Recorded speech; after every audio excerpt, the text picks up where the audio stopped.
Morning. Action. Welcome to Morning Minutes with myself, Michael Bergio, and Mark Novak. And today we're going to be talking about probably the hidden pain, the invisible burning man. And what we're referring to is your local business, your local shop owner, your local professional service provider. We do a lot of commercial property. We're in the locals here, and basically you have the bushfires, which is so visible, that type of pain. But then we're just talking about the local store owner. They're burning, they're in pain, but it's behind closed doors. It's not very visible. I'm hearing out there, Mark, 30, 40, 60% down in volume and trade. And when just like a lot of people live week to week, a lot of businesses are week to week as well. And if you imagine your income dropping 60% in a week, it's going to be tough, especially when all your bills are still due. If you look at it, if most businesses' overheads, regardless of revenue, are very similar, especially with food, because you're always forecasting the month in advance. And if you have a month that hits its ass, you've still got that month worth of stock, but no income. You may adjust the following month, but you're already behind. G'day, Coach. G'day, Luke. How are you? Andrew. So today, what are we talking about, tipping, Mark? Run us through what your thoughts are, how everyone can help, or just the mindset, to bringing it to people's minds about that small business. Look, I think, there's a bit of stuff been going on at the moment saying the supermarkets are very un-Australian, and, the way people are acting over toilet paper and police having to man toilet paper. And I think it's an example of, you sort of think to yourself, okay, well, that's very bad. And what's very good, and what can we do as a community? And particularly being real estate agents, we look at our local businesses around the area, the commercial premises. We look at people buying and selling property. I think that people have sort of got to keep their activities consistent, and rather than cancelling the electrician that was going to come to your house to fix your light, who was booked in 3 weeks ago, you stick with that appointment, and you get that work done by the electrician on your home. Because I think once everyone starts recessing into a hole, it actually makes life hard for even more people. Do you know what I mean? So what we were talking about this morning, guys, was like, going to get a haircut. If these guys can't survive these barbers, for instance, there's going to be no bloody haircuts, and they're going to go out of business, and they potentially won't come back. So, because they're schooled by the whole process and they can't afford to. So, I was saying to Michael this morning on another conversation, I'm going to go for a haircut. I'm going to give my barber a bit more of a tip than I wouldn't normally give it a tip or a large tip, but I will today, because I know his work is probably down 20 or 40%. So if I can give him a tip like that, that helps a guy like that stay in business. And I think that's what we really should be doing. 100%. Thanks for sharing this, Luke. I think it's a super important message we're getting out there. Like, don't get us wrong. I think if we don't handle this right, the virus won't kill us. The no activity, the economy is going to kill us. And then there'll be chain reactions, mental health, all this that will go along having no business, because you've worked for a lot of businesses out there, may have just started or been many years, and it's not the virus that takes them down. It is the virus, but it's not the virus. It's not the illness from the virus, but it's the chain reaction from not people coming. So, of course, take precautions, get that sparky in, don't cancel jobs, but you can be cautious, listen to the health guides and follow them, but still get the work done. If not, get more work done if you can, because a lot of people are spending their money they've got to spend all on toilet paper, but then they stop spending it everywhere else. But the wheel needs to keep turning, because I strongly believe, Luke, unless the government step in and the banks, rent's still due, mortgages still due. So while that's happening and they need revenue to pay both of them, if revenue's cut in half and the bills are still need to be paid, it's going to have problems. But we can't rely on the government doing something, because reality is, by the time they step in for your average small business, it's going to be too late, because they're week to week. And look, everyone's saying the government, the police, the government, the police, but it's like a family. If the government, police are mum and dad, right, the kids still have to be good kids. The kids still have to behave. So yes. I think as a community, as people, we've still got to actually still, do the right thing and not play up and think smart. And, you get the electrician in, you get him to do the work, and you say, mate, all I want you to do is go into that bathroom, fix that light that I want you to fix. When he goes, wipe the place down. Do you know what I mean? Like, have to, I'm not saying compromise your health and in order for commerce to and business to keep going. Not saying that at all, but saying that, there are hacks around it where you're not compromising your health, but you're still doing your thing for your community. And, with the fire stuff that was going on, everyone was wonderful at supporting the bush-stricken places. And I think everyone's got to be equal as wonderful now. But we've got to really think about it. It's not just donating cash. Yeah. Oh, Luke's made a good... Luke, I was wondering, because I've tried to sort of stay a lot out of the media, because I think if we're staying on Facebook and trying to become experts on the virus, it's going to take away from our work. And I haven't... But Luke's just said, Mark, UK are paying 3 months of mortgages, which is great, because then that takes the pressure off the renter in that property. That's really good to know, because then obviously I assume we will follow, and hopefully we do, because and what we're saying there, like normally a lot of Australians like to negotiate when they get work done, but just keep in mind these businesses are getting 40% less. Instead of using it as a time to bloody squeeze them, like, do you want the job or not? If not, pay the ask, and if you can tip, pay a little extra. If you can afford to help, just help. Everyone should help a little bit, Like I know there's local restaurants that aren't doing business that we love, and put an order in through Uber Eats through that business, or ask them if you can just run in and collect, food and take it and run, stuff like that. Yeah. So the message is support your locals, continue to get work done. Yes, take your health precautions that you may not have done 6 months ago, but still keep it active, because people are struggling. It's not visible. Like, it's not like your shop owner who's got half his income, who's potentially worried about putting food on his table. He's got no voice. He's got no voice. And you drive past it one day, it's open. You drive past the next day, they're shut down. You go, wow, what happened? I loved that place. And then you think and then it's like, well, you didn't go there for 2 months. Yeah. And so. What about rents? I think rents are interesting in our business. Like the biggest thing that we get asked every day, the last 2 days, 3 days, everyone that rings us goes, what's happening over there? Are you still doing deals? Are the prices okay? Like, everyone is turning to their real estate agent who's concerned about their real estate.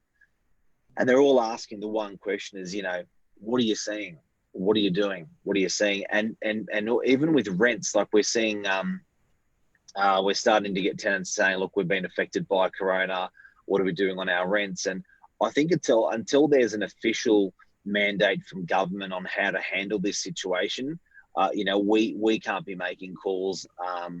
And landlords have mortgages to pay, tenants have rents to pay. Our position is that basically business as usual, until we're told otherwise by our friends in government on how to and industry heads on how to handle that. But at the moment, it's there's certainly not a problem with arrears. There's not a problem with mortgage repayments with landlords on the coalface. Yeah, lots of comments. I think I know this is a topic close to everyone's heart. So bushfire, I'm just reading something out, Luke. Bushfire community support will start to be seen with coronavirus. Panic is always start the people's bond. People love people. Michael, Coach, hit the nail on the head this morning, gents. Let's hope the word spreads far and wide. Yes, and you can help by sharing this as well. So, guys, it's feel free to hit the share button, like it, post it. Tip a local. Yes, small business owners start investigating and assistance may be available. Your brokers, banks account.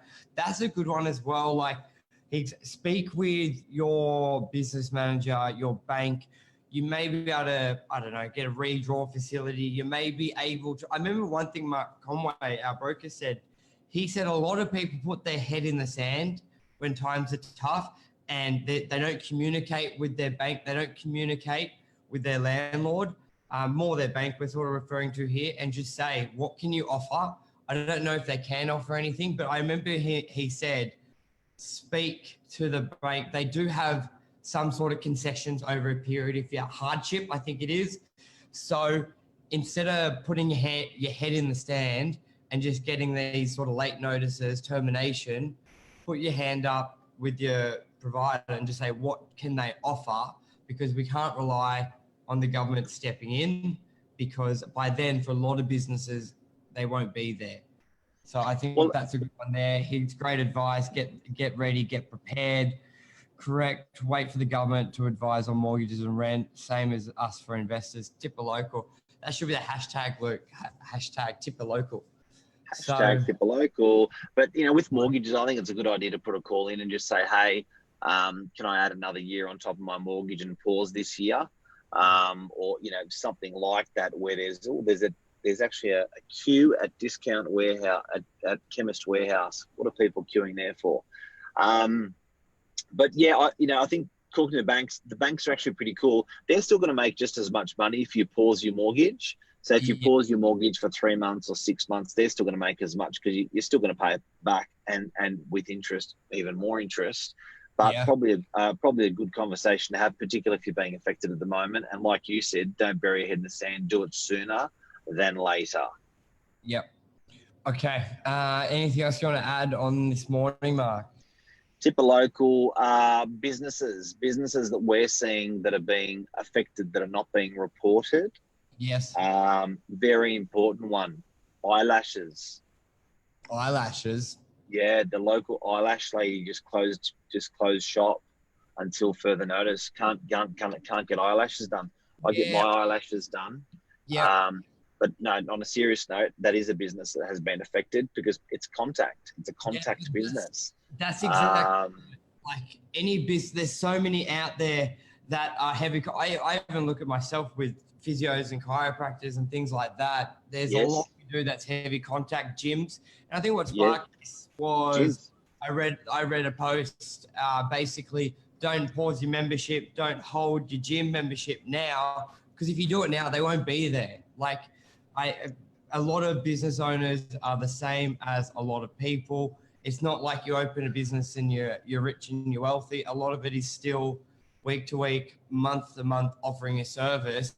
But unlike an employee who will still continue to get paid if there's no revenue, because it's a business owner's obligation, like the business doesn't have that revenue. So still go there, just take extra precaution, especially guys, when the virus, if you're not old and overweight, it's just like the normal flu, which most of us are fine with. So like, the reality is it's okay to still, it's sort of okay. Obviously be mindful of you spreading it, but I wouldn't be going all paranoia mode, especially if you've got a young, healthy physio and you're young and healthy. You two are not at risk.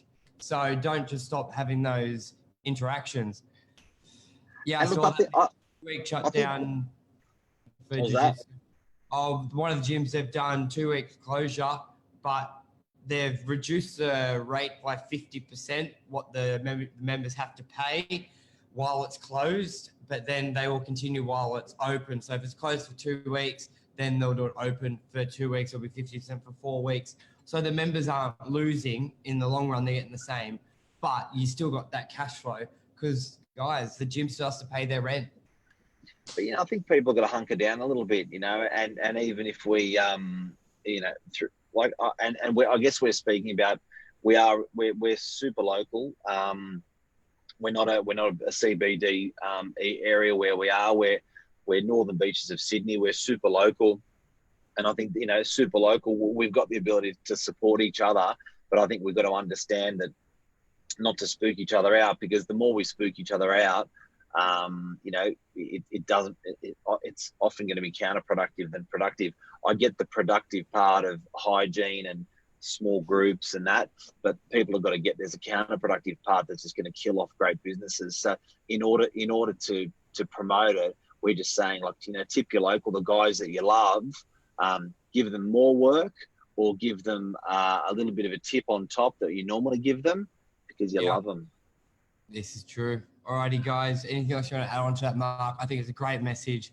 Please share it, like it, share it to the community. I think people need to, everyone's focused on the virus, but let's not forget the people out there that run it, basically stimulate our country. Small business is what it's all about. It is a lot, that sort of Australian vision, open up your own business. So there's 6 million businesses out there, half of which get paid half of the minimum wage in Australia. So there's 6 million businesses in Australia.